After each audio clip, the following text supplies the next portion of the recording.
ಭಾನು ಮುಸ್ತಾಕ್ ಹೇಳ್ತಾ ಇರುವಂಥದ್ದು ನಾನು ಚಾಮುಂಡಿ ತಾಯಿಯ ಭಕ್ತೆ, ಹಾಗಾಗಿ ಆಕೆನ ನನ್ನ ಕರ್ಸ್ಕೊತಾ ಇದ್ದಾರೆ.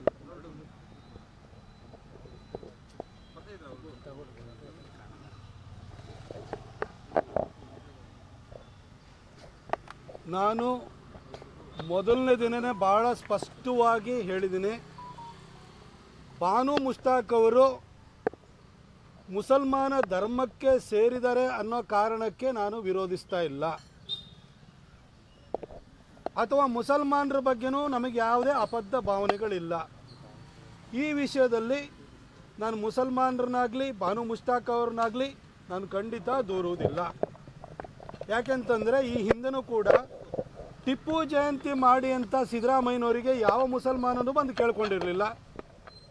ಆದರೆ ಅವ್ರನ್ನ ಒಗ್ಗೂಡಿಸ್ಕೊಳ್ಬೇಕು, ತನ್ನ ಪರವಾಗಿ ನಿಲ್ಲಂಗೆ ಮಾಡ್ಕೊಳ್ಬೇಕು ಅನ್ನೋ ಕಾರಣಕ್ಕೆ ಸಿದ್ದರಾಮಯ್ಯನವರು ಸ್ವತಃ ಟಿಪ್ಪು ಜಯಂತಿಯನ್ನು ಆರಂಭವನ್ನು ಮಾಡಿದರು. ಈಗ ಭಾನು ಮುಸ್ತಾಕ್ ಅವರ ವಿಚಾರದಲ್ಲೂ ಕೂಡ ಯಾವ ಮುಸಲ್ಮಾನರು ಬಂದು ಭಾನು ಮುಸ್ತಾಕ್ ಅವರನ್ನು ದಸರಾ ಆಚರಣೆಗೆ ಅದರ ಉದ್ಘಾಟನೆಗೆ ನೀವು ಕರೀರಿ ಅಂತ ಯಾರೂ ಕೇಳ್ಕೊಂಡಿರಲಿಲ್ಲ. ಭಾನು ಮುಸ್ತಾಕ್ ಅವರು ಕೂಡ ಅಪ್ಲಿಕೇಶನ್ ಹಾಕಿರಲಿಲ್ಲ. ಆದರೆ ಭಾನು ಮುಸ್ತಾಕ್ ಅವ್ರನ್ನ ಕರೆದ ನಂತರ ನಾನು ಎತ್ತಿದ ಕೆಲವು ಪ್ರಶ್ನೆಗಳಿಗೆ ಉತ್ತರ ರೂಪದಲ್ಲಿ ಭಾನು ಮುಸ್ತಾಕ್ ಅವರು ಮಾತಾಡಿದ್ದಾರೆ. ಕಾಂಗ್ರೆಸ್ಸಿನ ವಿವಿಧ ನಾಯಕರುಗಳು, ಸಚಿವರುಗಳು ಕೂಡ ಹೇಳಿಕೆಯನ್ನು ಕೊಟ್ಟಿದ್ದಾರೆ. ನಾನು ಭಾನು ಮುಸ್ತಾಕ್ ಅವರಿಗೆ ನೇರವಾಗಿ ಕೇಳಲಿಕ್ಕೆ ಬಯಸ್ತೀನಿ, ಮೇಡಮ್, ನೀವು 2023ರ ಜನಸಾಹಿತ್ಯ ಸಮ್ಮೇಳನದಲ್ಲಿ ನೀವು ಏನಂತ ಮಾತಾಡಿದ್ದೀರಿ ಮೇಡಮ್? ಕನ್ನಡ ಭಾಷೆಯನ್ನು ನಾವು ಮುಸಲ್ಮಾನರು ಕಲೀಲಿಕ್ಕೆ ಏನು ತೊಡಕಾಗಿದೆ ಅಂತ ನೀವು ಹೇಳಿದ್ರಿ. ಕನ್ನಡ ಭಾಷೆಯನ್ನು ಮುಸಲ್ಮಾನರಿಂದ ನೀವು ದೂರ ಇಟ್ಬಿಟ್ಟಿದ್ದೀರಿ, ಮುಸಲ್ಮಾನರನ್ನ ಭಾಷೆಯಿಂದ ಹೊರಗಡೆ ಇಟ್ಟಿದ್ದೀರಿ. ಯಾವ ರೀತಿ ಹೊರಗಡೆ ಇಟ್ಟಿದ್ದೀರಿ? ಭಾನು ಮುಸ್ತಾಕ್ಗಳು ಮುಸಲ್ಮಾನಳಾಗಿ ಅದನ್ನು ಕಲೀಲಿಕ್ಕೆ ನನಗೇನು ತೊಡಕಾಗ್ತಾ ಇದೆ ಅನ್ನೋದನ್ನು ನೀವು ಹೇಳಿದ್ರಿ. ಭಾನು ಮುಸ್ತಾಕ್ ಅವರ ಮನೆಯವರು ಕನ್ನಡವನ್ನು ಕಲೀಲಿಕ್ಕೆ ಏನು ತೊಂದರೆ ಆಗ್ತಾ ಇದೆ, ಮುಸಲ್ಮಾನರು ಕನ್ನಡವನ್ನು ಕಲೀಲಿಕ್ಕೆ ಏನು ತೊಂದರೆ ಆಗ್ತಾ ಇದೆ ಅಂತ ನೀವೇನು ಉದಾಹರಣೆ ಕೊಟ್ರಿ? ಕನ್ನಡವನ್ನು ನೀವು ಭುವನೇಶ್ವರಿಯಾಗಿ ಮಾಡಿದ್ರಿ, ಅವಳಿಗೆ ಅರಿಶಿನ ಕುಂಕುಮದ ಲೇಪನವನ್ನು ಹಚ್ಚಿದ್ರಿ, ಅವಳನ್ನು ಮಂದಹಾಸನದ ಮೇಲೆ ಕೂರಿಸಿದ್ರಿ.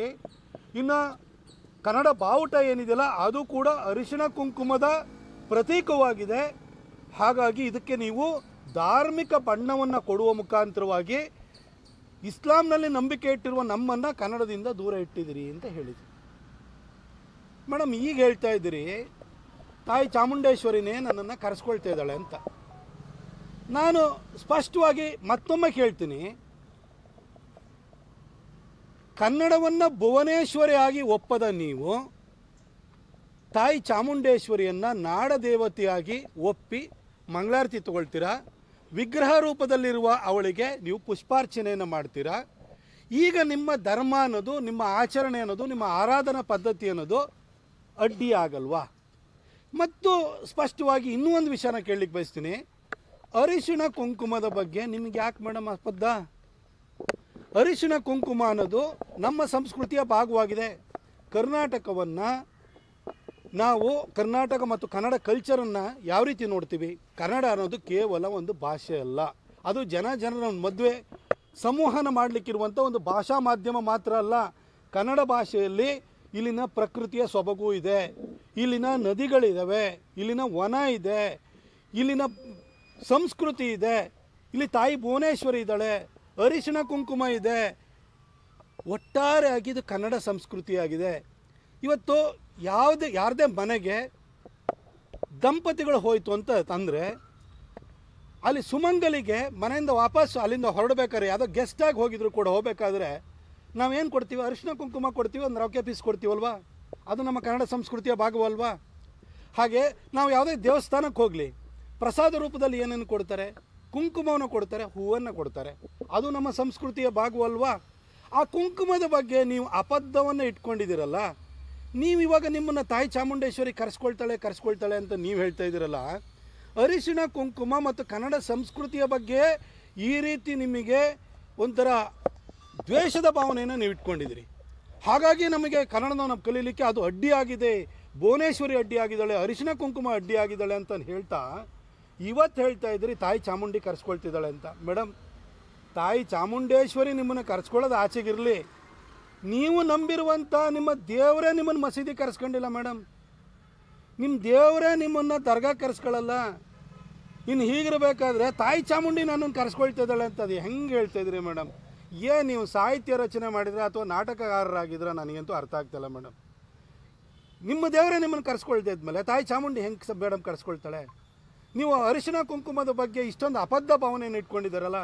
ಆಮೇಲೆ ಕನ್ನಡದಿಂದ ಮುಸಲ್ಮಾನರು ಹೊರಗಿಟ್ರು ಅಂತಾರಲ್ಲ. ಕರ್ನಾಟಕದಲ್ಲಿ ನಮ್ಮೆಲ್ರಿಗೂ ಕೂಡ ಕನ್ನಡ ಮಾತೃಭಾಷೆಯಾಗಿದೆ. ನಿಮ್ಮ ಧರ್ಮೀಯರು ಯಾರಿದ್ದಾರೆ? ನಿಮಗೆ ಮಾತೃಭಾಷೆ ಕನ್ನಡವಾಗಿದೆಯಾ? ನೀವು ಅದನ್ನು ಮಾತೃಭಾಷೆ ತಮಿಳ್ನಾಡಿಗೆ ಹೋದರೆ ಮುಸಲ್ಮಾನರಿಗೂ ಮಾತೃಭಾಷೆನೂ ತಮಿಳೇ ಆಗಿದೆ. ಕೇರಳದಲ್ಲಿ ಮಲಯಾಳಂ ಆಗಿದೆ ಮುಸಲ್ಮಾನರಿಗೂ ಮಾತೃಭಾಷೆ. ಆದರೆ ಕರ್ನಾಟಕದಲ್ಲಿರುವಂಥ ನಿಮಗೆ ಮಾತೃಭಾಷೆ ಕನ್ನಡವಾಗಿದೆಯಾ? ದಯವಿಟ್ಟು ಅದ್ರ ಬಗ್ಗೆ ಯೋಚನೆಯನ್ನು ಮಾಡಿ, ಅದ್ರ ಬಗ್ಗೆ ಮಾತಾಡಿ. ಈಗ ಸುಮ್ಮನೆ ಬಂದು ಅದನ್ನು ಏನೋ ಇನ್ವೈಟ್ ಮಾಡಿದರೆ ಅದನ್ನು ನೀವು ಹಿಂದಿನ ಭಾಷಣಗಳನ್ನು ಮರೆತು ಈ ರೀತಿ ನಿಮ್ಮ ಹೊಸ ಹೇಳಿಕೆಗೆ ಜನ ಮಾರು ಹೋಗ್ತಾರೆ ಅನ್ನೋ ರೀತಿಯಲ್ಲಿ ನೀವು ಹೇಳಿಕೆ ಕೊಡ್ತಾಯಿದ್ರಿ. ಅದ್ರ ಜೊತೆಗೆ ಕಾಂಗ್ರೆಸ್ಸಿನ ಒಂದಷ್ಟು ಜನ ಈ ತಲೆಮಾಸಿದ ನಾಯಕರುಗಳು ನನಗೂ ಕೂಡ ಪ್ರಶ್ನೆಯನ್ನು ಮಾಡ್ತಿದ್ದಾರೆ. ಹಾಗಾದರೆ ನಿಸಾರ್ ಅಹಮದ್ ಅವರು ಬಂದಾಗ ನೀನೇ ಹೋಗಿ ಸ್ವಾಗತವನ್ನು ಮಾಡಿದ್ಯಲ್ಲ ಅಂತ. ನಾನು ನಿಸಾರ್ ಅಹಮದ್ ಅವ್ರ ಬಗ್ಗೆ ಭಾಳ ಸ್ಪಷ್ಟವಾಗಿ ಹೇಳಲಿಕ್ಕೆ ಬಯಸ್ತೀನಿ. ನಮ್ಮ ಬಾನು ಮುಷ್ತಾಕ್ ಅವರಿಗೆ ಭುವನೇಶ್ವರಿಯ ಬಗ್ಗೆ, ಅರಿಶಿನ ಕುಂಕುಮದ ಬಗ್ಗೆನೇ ಅಪತ್ಯ ಭಾವನೆ ಇದೆ. ಆದರೆ KS ನಿಸಾರ್ ಅಹಮದ್ ಅವರ ಇಡೀ ಸಾಹಿತ್ಯವನ್ನು ನೀವು ತೆಗೆದುಕೊಳ್ಳಿ, ಅವರ ನಿತ್ಯೋತ್ಸವನೇ ತೆಗೆದುಕೊಳ್ಳಿ. ಅವರ ನಿತ್ಯೋತ್ಸವದಲ್ಲಿ ಪ್ರತಿ ಪ್ಯಾರ, ಪ್ರತಿ ಸ್ಟ್ಯಾನ್ಸಾದ ಕೆಳಗಡೆ ಏನಿದೆ, ನಿನಗೆ ನಿತ್ಯೋತ್ಸವ ತಾಯಿ ನಿತ್ಯೋತ್ಸವ ಅಂತಾರೆ. ಅವರೇ ಹೇಳ್ತಾರೆ ಮುಂದೆ ಇನ್ನೊಂದು ಸ್ಟ್ಯಾನ್ಸಕ್ಕೆ ಹೋಗ್ತಾರೆ, ಓಲೆಗರಿಗಳ ಸಿರಿಗಳಲ್ಲಿ ದೇಗುಲಗಳ ಭಿತ್ತಿಯಲ್ಲಿ ನಿನಗೆ ನಿತ್ಯೋತ್ಸವ ತಾಯಿ ನಿತ್ಯೋತ್ಸವ ಅಂತಾರೆ. ಅಂದರೆ ಕರ್ನಾಟಕವನ್ನು ಭುವನೇಶ್ವರಿ ತಾಯಿಯಾಗಿ ಅವರು ನೋಡಿದ್ದಾರೆ. ಇಲ್ಲಿನ ಪ್ರಕೃತಿಯ ಸೊಬಗನ್ನು ಹೇಳಿದ್ದಾರೆ. ಈ ಓಲೆಗರಿಗಳು ಮತ್ತು ದೇಗುಲಗಳ ಭಿತ್ತಿಲಿ ಅವರು ತಾಯಿಯನ್ನು ಕಂಡಿದ್ದಾರೆ, ಭುವನೇಶ್ವರಿಯನ್ನು ಕಂಡಿದ್ದಾರೆ. ಹಾಗೆ ಅವರು ಶ್ರೀಕೃಷ್ಣನ ಬಗ್ಗೆನೂ ಕೂಡ ಬಹಳ ಪ್ರೀತಿಯಿಂದ ಬರೆದಿದ್ದಾರೆ, ಗೌರವದಿಂದ ಬರೆದಿದ್ದಾರೆ. ಹಾಗಾಗಿ ಅವರ ಉದ್ದೇಶದ ಬಗ್ಗೆ ನಮಗೆ ಯಾವತ್ತೂ ಕೂಡ ನಮಗೆ ಅನುಮಾನಗಳು ಬರಲಿಲ್ಲ. ನಿಮ್ಮ ಆರಾಧನಾ ಪದ್ಧತಿ ಬಾನು ಮುಷ್ತಾಕ್ ಅವರೇ ಬದಲಾಗಿದೆ, ನಮಗೇನು ಬೇಸರ ಇಲ್ಲ. ನಿಮ್ಮ ಧರ್ಮವನ್ನು ಬದಲಾಯಿಸ್ಕೊಂಡಿದ್ದೀರಿ, ಆದರೆ ನಿಮ್ಮ ಮೂಲ ಇದೆಯಲ್ಲ, ಈ ಭಾರತದ ಮೂಲ ಸಂಸ್ಕೃತಿ ಇದೆಯಲ್ಲ, ಈ ಸಂಸ್ಕೃತಿ ಬಗ್ಗೆ ನಿಮಗೆ ಯಾಕೆ ಇಷ್ಟೊಂದು ದ್ವೇಷ? ಇಸ್ಲಾಂ ಇರ್ಬೋದು, ಕ್ರಿಶ್ಚಿಯಾನಿಟಿ ಇರ್ಬೋದು, ಆಕ್ರಮಣಕಾರಿ ಧರ್ಮಗಳಾಗಿ ಭಾರತಕ್ಕೆ ನೆಲ ಹುಡ್ಕೊಂಡು ಬಂದಿದ್ದು. ನಿಮ್ಮೂರಿಗೆ ನಾವು ಬಂದಿಲ್ಲ, ಇಲ್ಲಿ ಬಂದಿದೆ. ಈ ಬಂದಾದ ಮೇಲೆ ಇಲ್ಲಿನ ಸಂಸ್ಕೃತಿಯನ್ನು ಹೊಡೆದು ಹಾಕುವ ಕೆಲಸವನ್ನು ಮುಘಲರು ಮಾಡಿದರು, ಗಜ್ನಿ ಗೋರಿಗಳು ಮಾಡಿದರು. ಇವತ್ತು ಬಾನು ಮುಷ್ತಾಕ್ ಅವರು ಕೂಡ ನಮ್ಮ ಆಚಾರ ವಿಚಾರ ಸಂಸ್ಕೃತಿ ನಮ್ಮ ನಂಬಿಕೆಗಳನ್ನು ಹೊಡೆದು ಹಾಕೋ ರೀತಿಯಲ್ಲಿ ಮಾತಾಡಿದ್ರು. ನಮಗೇನು ಅನಿಸುತ್ತೆ? ನೀವು ಅವರೇನು ವಂಶಸ್ಥರ? ನಿಮ್ಮನ್ನು ನೋಡಿ ಎಲ್ಲರೂ ನಮ್ಮ ಥರನೇ ನೀವು ಇದ್ದೀರಿ, ಕನ್ವರ್ಟ್ ಆಗಿದ್ದೀರಿ. ಆಯ್ತು, ನಮಗೇನು ಬೇಸರ ಇಲ್ಲ ಅದ್ರ ಬಗ್ಗೆ. ಆದರೆ ನಿಮ್ಮ ಪೂರ್ವಜರು ನಿಮ್ಮ ಹಿನ್ನೆಲೆಯನ್ನೇ ನೀವು ಹೊಡೆದು ಹಾಕಬೇಕು ಅಂತ ಗಜ್ನಿ ಗೋರಿಗಳ ಥರ ಮುಘಲರ ಥರ ನೀವು ಪ್ರಯತ್ನ ಮಾಡಲಿಕ್ಕೆ ಹೋದರೆ ನಮಗೆ ಬೇಸರ ಆಗುತ್ತೆ ಇಲ್ವಾ? ಅಥವಾ ನಾವು ಪ್ರತಿರೋಧ ಒಡ್ಬೇಕಾ ಬೇಡವಾ? ನೀವು ಜನಸಾಹಿತ್ಯ ಸಮ್ಮೇಳನದಲ್ಲಿ ಆಡಿದ ಮಾತುಗಳಿಂದಲೇ ನಾವಿವತ್ತು ನಿಮ್ಮನ್ನು ದಸರಾ ಉದ್ಘಾಟನೆಗೆ ಕರೆದಿರೋದಕ್ಕೆ ನಾವು ತಗಾದೆ ಎತ್ತಿರುವಂಥದ್ದು. ದಸರಾ ಅನ್ನೋದು 100% ಅದು ಧಾರ್ಮಿಕ ಆಚರಣೆ. ಕಾಂಗ್ರೆಸ್ನವ್ರು ಯಾರೋ ಹೇಳ್ತಾರೆ ಈ ದಸರಾ ಆಚರಣೆ ಎಲ್ಲಿಂದ ಪ್ರಾರಂಭ ಆಯ್ತಿದ್ದು? ವಿಜಯನಗರ ಕಾಲದಿಂದಲೂ ಆರಂಭವಾಯಿತು. ಎಲ್ಲ ಹಿಂದೂ ಸಾಮ್ರಾಜ್ಯದ ಸುವರ್ಣ ಯುಗ ಅದು. ಅದನ್ನು ಮುಂದುವರಿಸ್ಕೊಂಡು ಬಂದಿರೋಂಥವ್ರು ನಮ್ಮ ಮೈಸೂರು ಮಹಾರಾಜರು. ದಸರಾ ಅಂತಂದರೆ ಅಲ್ಲಿ ಹೋಗಿ ಚಾಮುಂಡಿ ಬೆಟ್ಟದಲ್ಲಿ ನೀವು ಪುಷ್ಪಾರ್ಚನೆ ಮಾಡುವಂಥದ್ದು ಮಾತ್ರ ಅಲ್ಲ, ಅದು ವಿದ್ಯುಕ್ತವಾಗಿ ಆರಂಭವಾಗುತ್ತೆ. ಅರಮನೆಯಲ್ಲಿ ಅಷ್ಟು ಚಂದವಾದಂಥ ಕಾರ್ಯಕ್ರಮ ನಡೀತದೆ, ಖಾಸಗಿ ದರ್ಬಾರ್ ನಡೀತದೆ. ತಾಯಿ ಚಾಮುಂಡಿಗೆ 9 ದಿನಗಳು ಕೂಡ ಪ್ರತಿದಿನವೂ ಕೂಡ ಬೇರೆ ಬೇರೆ ನಾವು ಅಲಂಕಾರವನ್ನು ಮಾಡ್ತೀವಿ. ಹಾಗೆ ಇದು ಧಾರ್ಮಿಕ ಶ್ರದ್ಧೆಯನ್ನು, ನಂಬಿಕೆಯನ್ನು ಇಟ್ಕೊಂಡು ನಡೆಸುವಂಥ ಒಂದು ಕಾರ್ಯಕ್ರಮವಾಗಿದೆ. ಹಾಗಾಗಿ ನೀವು ಧರ್ಮದ ಬಗ್ಗೆ, ನಮ್ಮ ಧರ್ಮದ ಬಗ್ಗೆ, ಇಲ್ಲಿನ ಮೂಲ ಸಂಸ್ಕೃತಿಯ ಬಗ್ಗೆ, ಇಲ್ಲಿಯ ಆಚರಣೆಗಳ ಬಗ್ಗೆ, ಇಲ್ಲಿನ ಅರಿಶಿನ ಕುಂಕುಮದ ಬಗ್ಗೆ, ಹಾಗೂ ನಮ್ಮ ಕನ್ನಡಾಂಬೆ ಆಗಿರುವಂತಹ ಭುವನೇಶ್ವರಿಯ ಬಗ್ಗೆ ಅಬದ್ಧದ ಭಾವನೆಯನ್ನು ಇಟ್ಕೊಂಡಿರೋದ್ರಿಂದ ನಾವು ನಿಮಗೆ ತಕರಾರು ಎತ್ತುತ್ತಾ ಇದ್ದೀವಿ. ಅದನ್ನು ನೀವು ಕೂಡ ಅರ್ಥ ಮಾಡಿಕೊಂಡು ನಡೀರಿ ಅಂತ ಕೇಳ್ಕೊಳ್ತೀನಿ. ಸರ್, ಆದರೆ ಯದುವೀರ್ ಮಾತ್ರ ಅದನ್ನು ಸ್ವಾಗತ ಮಾಡಿದ್ರೆ ನಿಮ್ಮ ಪಕ್ಷದ ಸಂಸದಗಳನ್ನು ಸ್ವಾಗತ ಮಾಡುವಂಥ ಸಂದರ್ಭ ಇದೆ. ಕಾಂಗ್ರೆಸ್ ಮಾತ್ರ ವಿರೋಧ ಅಲ್ಲ. ನಮ್ಮ ಪಕ್ಷದ ರಾಜ್ಯಾಧ್ಯಕ್ಷರಾಗಿರುವಂತಹ ವಿಜೇಂದ್ರ ಅವರು ಏನು ಮಾತಾಡ್ತಾರೆ ಅದು ನಮ್ಮ ಪಕ್ಷದ ನಿಲುವಾಗಿರುತ್ತೆ. ನಮ್ಮ ವಿರೋಧ ಪಕ್ಷದ ನಾಯಕರಾಗಿರುವಂಥ ಆರ್ ಅಶೋಕಣ್ಣವರು ಏನು ಮಾತಾಡ್ತಾರೆ ಅದು ನಮ್ಮ ಪಕ್ಷದ ನಿಲುವಾಗಿರುತ್ತದೆ. ವಿಜೇಂದ್ರ ಅವರು ಇರ್ಬೋದು, ಆರ್ ಅಶೋಕಣ್ಣ ಅವರು ಇರ್ಬೋದು, ಕೇಂದ್ರ ಸಚಿವರಾಗಿರುವಂಥ ಪ್ರಹ್ಲಾದ್ ಜೋಶಿ ಸಾಹೇಬ್ರು ಇರ್ಬೋದು, ಶೋಭಕ್ಕ ಇರ್ಬೋದು, ಅದೇ ರೀತಿಯಲ್ಲಿ SR ವಿಶ್ವನಾಥ್ ಅವರು ಇರ್ಬೋದು, ಮುನಿರತ್ನ ಅವರು ಇರ್ಬೋದು, ನಮ್ಮ ಪಕ್ಷದ ಎಲ್ಲ ನಾಯಕರುಗಳು ಏನು ಮಾತಾಡಿದರೆ ಆ ಮಾತನ್ನೇ ನನ್ನ ಹೇಳಿಕೆಯಲ್ಲೂ ಕೂಡ ನಾನು ಧ್ವನಿಸಿರುವಂಥದ್ದು. ಅದರದ ಪ್ರತಿರೂಪವಾಗಿಯೇ ನನ್ನ ಹೇಳಿಕೆಯೂ ಕೂಡ ಬಂದಿರುವಂಥದ್ದು. ಇದು ನಮ್ಮ ಪಕ್ಷದ ನಿಲುವಾಗಿದೆ. ಹಾಗೂ ನಾವೇನೇ ಹೇಳಿಕೆ ಕೊಟ್ಟರೂ ಕೂಡ ಪ್ರಜ್ಞಾವಂತ ಸಮಾಜ ಅದನ್ನು ಪರಾಮರ್ಶೆಗೆ ಒಳಪಡಿಸ್ತದೆ. ಮೈಸೂರಿಗನಾಗಿ ಹಾಗೂ ನಮ್ಮ ಮಾಧ್ಯಮ ಮಿತ್ರನು ನಿಮ್ಮನ್ನು ಸಹಿತ ಕೇಳ್ತೀನಿ, ಮೈಸೂರಿಗರಾಗಿ ಬಾನು ಮುಷ್ತಾಕ್ ಅವರು ಭುವನೇಶ್ವರಿಯ ಬಗ್ಗೆ ಅಬದ್ಧ ಭಾವನೆ, ಅರಿಶಿನ ಕುಂಕುಮದ ಬಗ್ಗೆ ಅಸಹ್ಯ ಭಾವನೆಯನ್ನು ಇಟ್ಕೊಂಡಿರುವಂಥವ್ರು ದಸರಾವನ್ನು ಉದ್ಘಾಟನೆ ಮಾಡುವಂಥದ್ದು ಸರಿನಾ ತಪ್ಪ ನೀವೇ ಹೇಳಿ ಅಂತ ನಾನು ಸಮಾಜದ ವಿವೇಚನೆಗೆ ಬಿಟ್ಟುಬಿಡ್ತೀನಿ. ನಾನು ಯಾರ್ದು ಹೇಳಿಕೆ ಮೇಲೆ ನಾನು ಕಾಮೆಂಟ್ ಮಾಡಲಿಕ್ಕೆ ಹೋಗಲ್ಲ ಸರ್. ಆದರೆ ನಿನ್ನೆ DK ಶಿವಕುಮಾರ್ ಹೇಳ್ತಾರೆ ಇದು ಹಿಂದೂ ದೇವಸ್ಥಾನ ಅಲ್ಲ, ಇದು ಜಾತ್ಯತೀತವಾದಂಥ ದೇವಸ್ಥಾನ. DK ಶಿವಕುಮಾರ್ ಅವರ ಮೂಗಿನ ಕೆಳಗಿರುವಂಥ ಕನಕಪುರದಲ್ಲಿ ಕಪಾಲಿ ಬೆಟ್ಟ ಇದೆ. ಕಪಾಲಿ ಬೆಟ್ಟವನ್ನೇ ಏಸು ಬೆಟ್ಟವಾಗಿ ಮಾಡಿದಂತಹ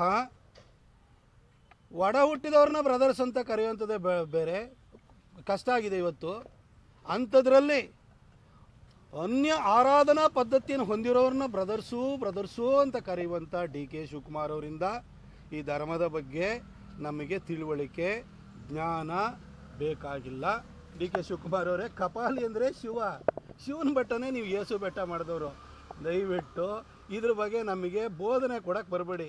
ಅದ್ರ ಜೊತೆಗೆ DK ಶಿವಕುಮಾರ್ ಅವ್ರಿಗೆ ಹೇಳಲಿಕ್ಕೆ ಬಯಸ್ತೀನಿ, ಶಿವಕುಮಾರ್ ಅವರೇ, ಸಿದ್ದರಾಮಯ್ಯನವರು ಬಾನು ಮುಷ್ತಾಕ್ ಅವರನ್ನ ಯಾಕಾಗಿ ಇಲ್ಲಿ ದಸರಾ ಉದ್ಘಾಟನೆ ಕರೆದಿದ್ದಾರೆ ಅಂತ ತಿಳ್ಕೊಂಡಿದ್ದೀರಿ? ನಿಮ್ಮ ಪಕ್ಷ ಕಾಂಗ್ರೆಸ್ಸಿಗೆ ಇವತ್ತು ಬಂದು ಸಿದ್ದರಾಮಯ್ಯನವರು ಸಮಾಜವಾದಿ ಹಿನ್ನೆಲೆಯಿಂದ ಬಂದು ಹೊಕ್ಕಿದ್ದಾರೆ. ಅಲ್ಲಿ ನಿಮಗೆ ಕಾಂಗ್ರೆಸ್ನವ್ರಿಗೆ ಮೂರ್ಖರಿಗೆ ನಿಮ್ಗೆ ಅರ್ಥ ಆಗ್ತಾ ಇಲ್ಲ. ಅಹಿಂದ ಅಂತ ಬಂದು ಕಾಂಗ್ರೆಸ್ ಒಳಗಡೆ ಸೇರಿಕೊಂಡ್ರು. ಅದಾದ ನಂತರ ಯಾವ ಮುಸಲ್ಮಾನರು ಬಂದು ಕರೀಲಿಲ್ಲ, ಟಿಪ್ಪು ಜಯಂತಿ ಮಾಡಿರೋ. ಯಾಕೆಂದರೆ ಮುಸಲ್ಮಾನರು ಸಾಲಿಡಾಗಿ ನನ್ನ ಜೊತೆ ಹಿಂದಿರಬೇಕು. ಕಾಂಗ್ರೆಸ್ನವ್ರು ಏನಾದ್ರೂ ಕೂಡ ಅಲ್ಲಾಡ್ಸಕ್ಕೆ ಬಂತು ಅಂತಂದರೆ ಮುಸಲ್ಮಾನರೆಲ್ಲ ನನ್ನ ಜೊತೆ ಇದ್ದಾರೆ ಅಂತ ಒಂದು ಬ್ಲ್ಯಾಕ್ ಮೇಲ್ ಮಾಡಬೇಕು. ಹಾಗೆ ಅಹಿಂದ ಅಂತ ಅಂದ್ಕೊಂಡ್ರು, ಬ್ಯಾಕ್ವರ್ಡ್ ನನ್ನ ಜೊತೆ ಇದೆ ಅಂದರು, OBC ನನ್ನ ಜೊತೆ ಇದ್ದಾರೆ ಅಂತಂದರು. ಈಗ ನೀವು ಚೇರ್ನ ನವಂಬರ್ನಲ್ಲಿ ಎಳೆದು ಬೀಳಿಸ್ತೀರಿ ಅಂತ ಅವ್ರಿಗೆ ಗೊತ್ತು. ಅದಕ್ಕೋಸ್ಕರವಾಗಿ ಮುಸಲ್ಮಾನರು ನನ್ನ ಜೊತೆ ಇದ್ದಾರೆ ಅಂತ ಜೋರಾಗಿ ಇನ್ನೊಂದ್ಸರಿ ಅಬ್ಬರಿಸೋದಕ್ಕೋಸ್ಕರ ಈ ಬಾನು ಮುಷ್ತಾಕ್ ಅವ್ರನ್ನ ಕರೆದಿದ್ದಾರೆ. DK ಶಿವಕುಮಾರ್ ಅವರೇ, ಇದನ್ನು ಅರ್ಥ ಮಾಡ್ಕೊಳ್ಳಿ. ಸಿದ್ದರಾಮಣ್ಣ ನಿಮ್ಮನ್ನು ಕುರ್ಚಿಯಿಂದ ದೂರ ಮಾಡೋದಕ್ಕೋಸ್ಕರ ಇದು ಮಾಡ್ತಿರೋದು. ನೀವು ಅದನ್ನು ಅರ್ಥ ಮಾಡ್ಕೊಳ್ಳೋದಲ್ಲೇ ಈ ಧರ್ಮದ ಬಗ್ಗೆ ಏನೇನೋ ಮಾತಾಡೋಕ್ಕೆ ಹೋಗ್ಬೇಡಿ ಸರ್. ಧರ್ಮದ ಬಗ್ಗೆ ನಮ್ಮೆಲ್ಲರಿಗೂ ಕೂಡ ಅಲ್ಪ ಸ್ವಲ್ಪ ತಿಳುವಳಿಕೆ ಇದೆ. ನೀವು ಅದ್ರ ಬಗ್ಗೆ ನಮಗೆ ಜ್ಞಾನವನ್ನು ಕೊಡೋಕ್ಕೆ ಹೋಗಬೇಡಿ. ಸಿದ್ದರಾಮಯ್ಯವರು ನಿಮಗೆ ಚೇರ್ ಬಿಟ್ಟು ಕೊಡಬಾರ್ದು ಅನ್ನೋ ಕಾರಣಕ್ಕೋಸ್ಕರ ಇವೆಲ್ಲ ನಾಟಕ ಮಾಡ್ತಿದ್ದಾರೆ. ಯಾವ ಮುಸಲ್ಮಾನರು ಬಂದು ಬಾನು ಮುಷ್ತಾಕ್ ಅವ್ರನ್ನ ದಸರಾ ಉದ್ಘಾಟನೆ ಕರೀರಿ ಅಂತ ಯಾರೂ ಹೇಳಿರಲಿಲ್ಲ. ಯಾಕೆಂದರೆ ಅಲ್ಲಾಹನ್ ಬಿಟ್ಟರೆ ಬೇರೆ ಯಾರನ್ನೂ ಕೂಡ ಪೂಜನೆ ಮಾಡೋಂಗಿಲ್ಲ, ಸ್ತುತಿಸೋಗಿಲ್ಲ. ಅಲ್ಲಿ ವಿಗ್ರಹಾರಾಧನೆ ಅನ್ನೋದು ನಿಷಿದ್ಧವಾಗಿದೆ. ನೀವು ಟಿಪ್ಪು ಜಯಂತಿ ಮಾಡಿರೋ ಜನ್ಮದಿನಾಚರಣೆನೂ ಕೂಡ ಅಥವಾ ನಿಮಗೆ ಬರ್ಡೇನೂ ಆಚರಣೆ ಮಾಡೋಂಗಿಲ್ಲ ಇಸ್ಲಾಮಲ್ಲಿ, ಅದು ನಿಷಿದ್ಧವಾಗಿದೆ. ಇನ್ನು ಟಿಪ್ಪು ಜಯಂತಿ ಮಾಡಿರೋ ಯಾಕೆ ಮಾಡಿರೋ ಮುಸಲ್ಮಾನರನ್ನು ಕೂಡ ಸಿದ್ದರಾಮಯ್ಯನವರು ಮಂಗೆ ಮಾಡ್ತಾ ಇದ್ದಾರೆ. ಅದು ಅರ್ಥ ಆಗ್ತಾ ಇಲ್ಲ. ಶಿವಕುಮಾರ್ ಅವರೇ, ನಿಮಗೂ ಅರ್ಥ ಆಗ್ತಿಲ್ವಲ್ಲ ಸರ್? ಮುಸಲ್ಮಾನರಿಗೂ ಇದು ಅರ್ಥ ಆಗ್ತಿಲ್ಲ. ಸಿದ್ದರಾಮಯ್ಯನವರು ನಮ್ಮ ಓಟ್ ಮೇಲೆ ಅಷ್ಟೇ ಕಣ್ಣಿಟ್ಟಿದ್ದಾರೆ ಅಂತ ಏನು ಮಾಡಿದ್ದಾರೆ ಇವರು? 7.25 ವರ್ಷ ಆಯಿತು ಮುಖ್ಯಮಂತ್ರಿಯಾಗಿ. ಏನಾದ್ರು ಮಾಡಿದಿರಾ? ನೀವು ಅಲ್ಲದೆ ಮೊಹಲ್ಲಾದಲ್ಲೇ ಇದ್ದೀರಿ, ದಲಿತರು ಕೇರಿಗಳಲ್ಲೇ ಇದ್ದಾರೆ, ಉಳಿದವರು ಇವು ಟ್ಯಾಕ್ಸ್ ಕಟ್ಟಿ ಸಾಯ್ತಾ ಇದ್ದಾರೆ. ರಾಜ್ಯಕ್ಕೆ ಏನಾದ್ರು ಬಂದಿದೆಯಾ? ಕುರ್ಚಿ ಮಾತ್ರ ಸಿದ್ದರಾಮಯ್ಯನವ್ರದ್ದು ಭದ್ರವಾಗಿದೆ. ಇದನ್ನು ಅರ್ಥ ಮಾಡ್ಕೊಳ್ಳಿ ಸರ್. ಅಲ್ಲಿಗೆ ದಸರಾ ಉದ್ಘಾಟಕ ವಿಚಾರದಲ್ಲೂ ಪಾಲಿಟಿಕ್ಸ್ ಆಗಿದೆ 100% ಇದು. ಸಿದ್ದರಾಮಯ್ಯನವ್ರನ್ನ ಯಾರಾದರೂ ಮುಸಲ್ಮಾನರು, ಅಲ್ಲಾಹುನಲ್ಲಿ ನಂಬಿರುವಂಥ ಮುಸಲ್ಮಾನರು ತಾಯಿ ಚಾಮುಂಡೇಶ್ವರಿ ಎದುರುಗಡೆ ತಲೆಬಾಗಿ ಅಂತ ತಮ್ಮ ಧರ್ಮೀಯರನ್ನು ಕಳಿಸ್ಕೊಡ್ತಾರೆ ಹೇಳಿ? ಈ ಸಿದ್ದರಾಮಯ್ಯನವ್ರದ್ದು 100% ಪಾಲಿಟಿಕ್ಸ್ ಇದು ಸರ್. ಮೊನ್ನೆ RSS ವಿಚಾರದಲ್ಲಿ DK ಶಿವಕುಮಾರ್ RSS ಗೀತೆನ ಆಡಿದ್ರು, ಬಟ್ ನಿನ್ನೆ ಕ್ಷಮೆ ಕೇಳಿದರೆ ಅವರ ಕಾರ್ಯಕರ್ತರು, ನಾನು ತಪ್ಪು ಮಾಡ್ಬಿಟ್ಟೆ, ನನ್ನ ಕ್ಷಮಿಸ್ಬಿಡಿ.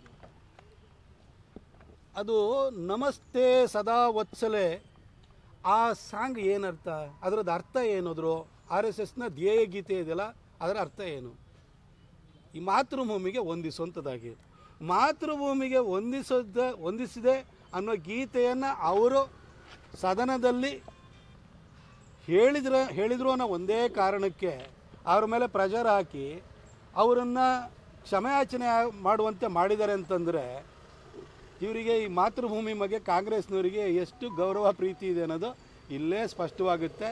DK ಶಿವಕುಮಾರ್ ಅವರಿಗೆ ಚೇರ್ ಬೇಕು, ಅವರು ಕೂಡ ಇದಕ್ಕೆ ತಲೆಬಾಗಿದ್ದಾರೆ ಅಂತ ನನಗನ್ಸುತ್ತೆ. ಈ ವಿಷಯದ ಬಗ್ಗೆ ನಾನು ಇನ್ನು ಹೆಚ್ಚೇನು ಮಾತಾಡ್ಲಿಕ್ಕೆ ಹೋಗಲ್ಲ.